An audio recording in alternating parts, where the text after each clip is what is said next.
ఆంధ్ర తెలంగాణలో తక్కువ ఫీజులతో high quality results ఇస్తున్న ఏకైక సంస్థ తిరుమల్ ఐఏఎస్ ఇన్స్టిట్యూట్. సూర్యాపేట జిల్లాలో తెల్లవారుజామున ఘోర రోడ్డు ప్రమాదం జరిగింది. చివెంల మండలం ఐలాపురం వద్ద ఖమ్మం జాతీయ రహదారిపై ఆగి ఉన్న లారీని ప్రైవేట్ ట్రావెల్స్ బస్సు ఢీకొట్టింది. ఈ ప్రమాదంలో బస్సులో ప్రయాణిస్తున్న 2 మహిళలు సహా 4 మృతి చెందారు. మరో 17 మందికి తీవ్ర గాయాలయ్యాయి. ట్రావెల్స్ బస్సు ఖమ్మం మీదుగా ఒరిస్సా నుంచి హైదరాబాద్ వైపుకు వస్తుండగా ఈ ప్రమాదం చోటు చేసుకున్నట్లుగా తెలుస్తోంది. బస్సు టైర్ పేలడంతో అదుపు తప్పి ఆగి ఉన్న లారీని ఢీకొట్టింది. ప్రమాదం గురించి సమాచారం అందుకున్న పోలీసులు ఘటనా స్థలానికి చేరుకుని సహాయక చర్యలు చేపట్టారు. క్షతగాత్రులను చికిత్స నిమిత్తం సూర్యాపేట ఆసుపత్రికి తరలించారు. ఇక బాధితులంతా ఒడిశాకు చెందిన వారిగా గుర్తించారు. వీరు కూలి పనుల కోసం ఒడిశా నుంచి హైదరాబాద్ వస్తుండగా ఈ ప్రమాదం చోటు చేసుకుంది.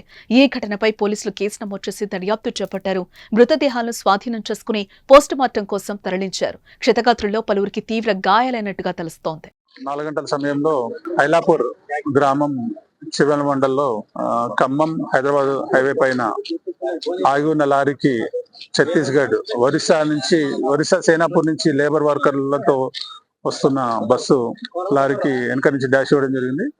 అందులో 4 చనిపోయినారు స్పాట్ లో. 18 మందికి ఇంజరీస్ అయినాయి. వాళ్ళందరినీ 18 మందిని ఏరియా హాస్పిటల్ సూర్యాపేట తరలించడం జరిగింది.